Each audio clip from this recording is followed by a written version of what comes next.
একটা সময় স্মার্টফোন ছিল বিলাসিতা, দাম বেশি, অপশন কম, প্রযুক্তি ছিল হাতে গোনা কয়েকজন মানুষের জন্য। ঠিক তখনই 2010 সালে চীনের বেইজিং শহরে জন্ম নেয় শাওমি নামে একটি নতুন ভাবনা। আসসালামু আলাইকুম গাইস, আমি Adib and welcome back to behind the story part 4। শাওমির প্রতিষ্ঠাতা লে জুন বিশ্বাস করতেন উন্নত প্রযুক্তি সবার জন্য হওয়া উচিত। এই বিশ্বাস থেকে শুরু হয় শাওমির যাত্রা। শাওমি নামটি দুটি শব্দ শাও এবং মি থেকে নেওয়া হয়েছে, যার অর্থ লিটল এবং রাইস, অর্থাৎ শাওমি অর্থ লিটল রাইস। শাওমির যাত্রা কিন্তু ফোন বানানোর মাধ্যমে শুরু হয়নি, বরঞ্চ সফটওয়্যারের মাধ্যমে শুরু হয়েছে শাওমির যাত্রা।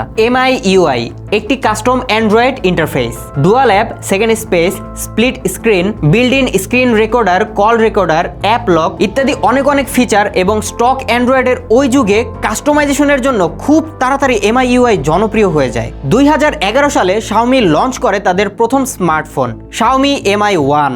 ফোনটি লঞ্চ হওয়ার সাথে সাথে মাত্র 38 ঘন্টায় 3 লাখ প্রি অর্ডার চলে আসে। ফ্ল্যাগশিপ স্পেসিফিকেশন, কিন্তু দাম অবিশ্বাস্য রকমের কম। তখনকার অন্যান্য ফোন কোম্পানিগুলো থেকে শাওমির কৌশল ছিল কিছুটা আলাদা। তারা বুঝতে পারে ফিজিক্যাল স্টোরের পাশাপাশি অনলাইনেও সেল করতে হবে। ধীরে ধীরে শাওমি কম বাজেটে বেটার এক্সপেরিয়েন্স দেওয়ার মাধ্যমে বাজেট ফোনের এক্সপেরিয়েন্সই পাল্টে দেয়। ভারত, বাংলাদেশ সহ দক্ষিণ এশিয়ায় শাওমি হয়ে ওঠে কোটি মানুষের পছন্দ। শাওমি শুধু ফোনেই থেমে থাকেনি, smart TV, earbuds, smart watch, power bank, smart home device, এমনকি ইলেকট্রিক কার, সবকিছু মিলিয়ে গড়ে ওঠে শাওমির AIoT ইকোসিস্টেম। মাত্র এক দশকের মধ্যেই একটি স্টার্টআপ পরিণত হয় বিশ্বের শীর্ষ টেক ব্র্যান্ডগুলোর মধ্যে একটি। আজ শাওমি মানে ভ্যালু ফর মানি, ইনোভেশন এবং প্রযুক্তি যা সত্যি সাধারণ মানুষের জন্য।